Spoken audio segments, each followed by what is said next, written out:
Oi pessoal, tudo bem? Eu sou a Amanda, sou ginecologista e obstetra e hoje eu vou falar sobre um procedimento na obstetrícia que chama versão cefálica externa, ou VCE.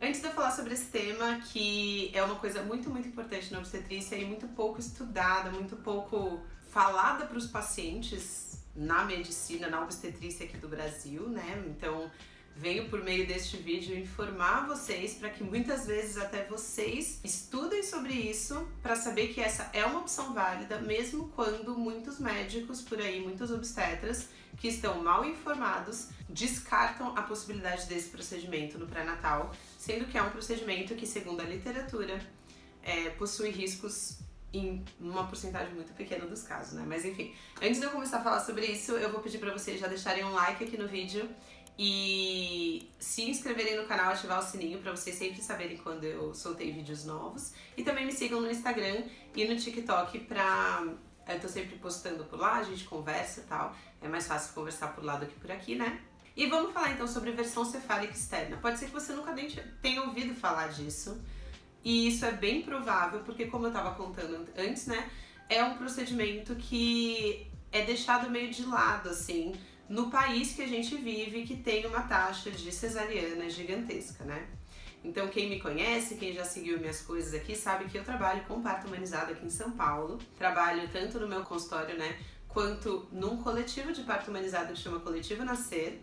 E foi lá no Coletivo Nascer, inclusive, que eu aprendi a experiência que eu tenho hoje em dia com esse procedimento de versão cefálica externa, que é um procedimento para que quando o bebê ele tá sentado, já perto ali de nascer, já com 37 semanas, a gente, o médico, faz uma manobra na barriga da paciente por fora para girar esse bebê e ele ficar cefálico, que é de cabeça para baixo. Então, você pode estar pensando, se o bebê tá sentado, tem que ser cesárea. Não, pois é, não tem que ser cesárea.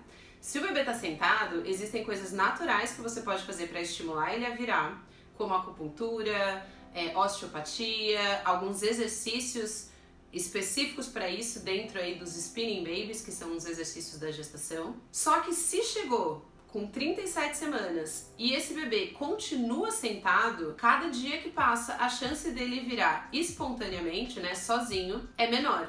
E daí você tem três opções. Ou você vai continuar com ele pélvico e vai partir para um parto vaginal pélvico planejado, assistido, né? E sim, é possível, os bebês eles nascem pela vagina sentados também, mas não é toda equipe médica e, enfim, de parteiras que acompanham partos de bebês sentados. Então, existem alguns riscos um pouco maiores no parto quando o bebê tá sentado do que quando ele tá de cabeça para baixo. E daí você tem essa opção, você tem que estudar sobre riscos e benefícios, mas essa é sim uma opção. Outra opção é você ir para uma cesariana de um feto pélvico, que é o que a imensa maioria das pessoas acaba indo para isso, muitas vezes por ser proibida, digamos assim, de poder optar por essas duas opções.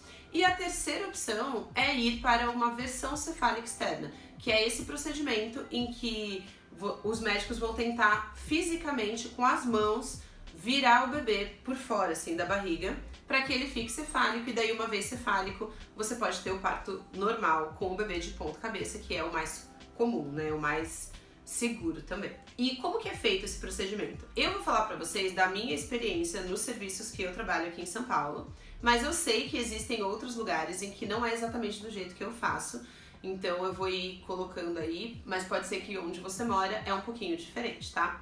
Aqui em São Paulo eu faço VCE no hospital, mas eu sei que existem pessoas que fazem no consultório com o ultrassom ali, e estando tudo bem, a pessoa fica ali no consultório e depois já vai pra casa. Mas aqui a gente faz internada no hospital. Por quê?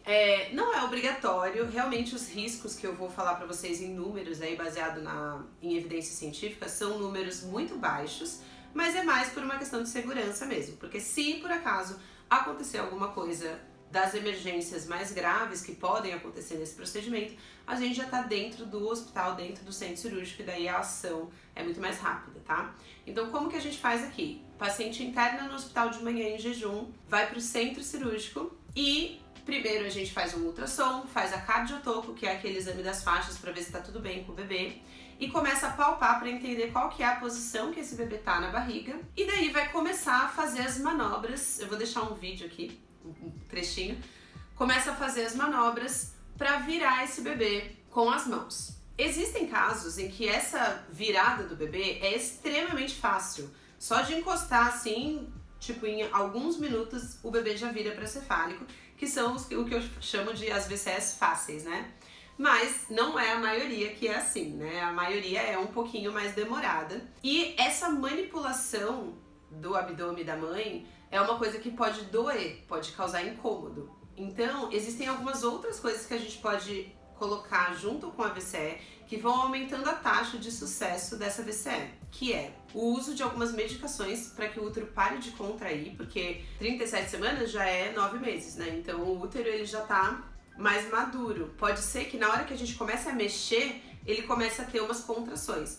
E contrações vão atrapalhar essa movimentação do bebê, então pode ser necessário que precise de algumas medicações para parar essas contrações. E também pode ser usado anestesia. Anestesia que nem a anestesia da cirurgia, anestesia hack, sabe? Que você fica sem sentir do peito para baixo, assim, sem mexer as pernas. E isso é uma das principais coisas que aumentam a chance de sucesso numa VCE. Porque na hora que a gente começa a mexer, se for rápido, daí foi rápido, acabou. Agora, se for demorado, às vezes demora 2 horas, por exemplo, dessa manipulação. E às vezes é uma força bem grande que a gente faz, assim, pra ir mexendo esse bebê. E isso pode incomodar, causar dor, a ponto da mãe falar, tipo, ai, não quero mais, não aguento mais a dor, mas ainda querer tentar o procedimento. E daí a gente pode usar a anestesia. Enfim, é tentado aí por um tempo, que não existe um tempo limite, mas a equipe que tá fazendo vai identificando o quanto que acha que vale a pena tentar mais, até ou o bebê virar, e daí foi uma versão de sucesso e ele tá de cabeça para baixo, ou até a equipe identificar que não deu certo, não vamos tentar mais tempo porque realmente ele tá fixo, né? Por que o bebê pode não virar? Porque ele pode estar fixo, às vezes ou com a cabeça presa na costela, aqui no arco costal, ou com o bumbum muito fixo na bacia da mãe e daí a gente não consegue mais mover esse bebê. Existem várias coisas que podem aumentar ou diminuir a chance da versão dar certo, então quanto mais líquido tem, é mais fácil, quanto menos encaixado o bebê é mais fácil, quanto menor o bebê é mais fácil. A posição das pernas, se elas estão esticadas ou dobradas, faz diferença. Se a placenta está na parte da frente ou de trás do útero, faz diferença. Mas nada disso é uma contraindicação, do tipo, se isso estiver presente, é proibido fazer a versão. Tá? Não vou entrar nesses detalhes mais técnicos, porque se você precisa passar por uma versão de todo jeito, você precisa passar por uma consulta de orientação quanto a essa versão, analisando o seu caso, te explicando todas as coisas, né?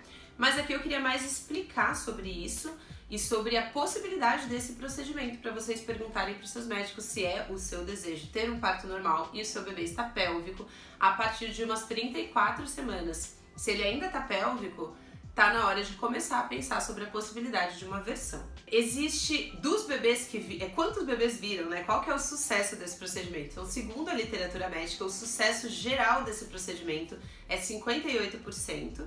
E é claro que isso varia da experiência do profissional, né? Então tem serviços que fazem muitas VCEs e que tem um sucesso bem maior, tipo 75%, e tem pessoas que são mais inexperientes e tem um sucesso menor, além de que essas outras coisas também contam. Se você já está na sua segunda ou mais gravidez, também a chance de dar certo é maior.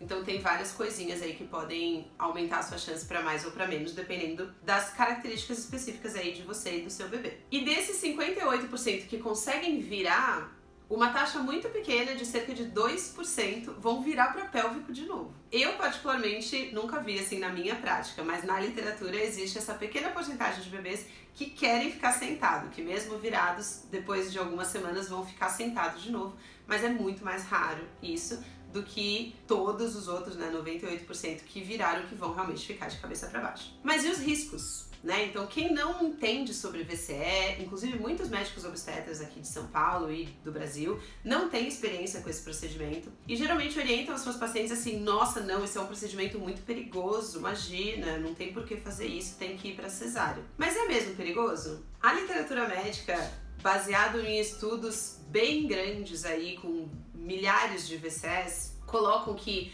o número total de complicações das VCS, juntando todos os tipos, complicações leves e complicações mais graves, é de 6%. 6 mulheres em 100 mulheres vão ter algum tipo de complicação. Só que dessas mulheres, complicações graves são apenas 0,24%, que são quais são as possíveis coisas super graves, mas raríssimas que podem acontecer.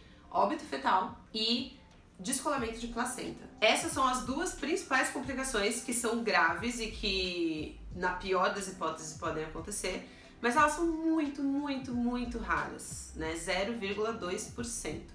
Então, o que pode acontecer pós-VCE, uma VCE de sucesso que não obteve nenhuma complicação grave você pode ficar com dor na barriga alguns dias, tipo 7 dias. Às vezes, dependendo do quanto que mexeu, pode ficar com umas áreas um pouquinho roxas. Durante o procedimento, sempre é verificado o batimento do bebê, porque pode ser que, pela manipulação do bebê, esse batimento varie um pouco, mas e isso até que é comum, mas na imensa maioria das vezes isso vai se normalizar depois e vai ficar tudo bem, né? E é isso, então, 6% de complicação e 0,2% de complicações graves. Então, é muito, muito raro.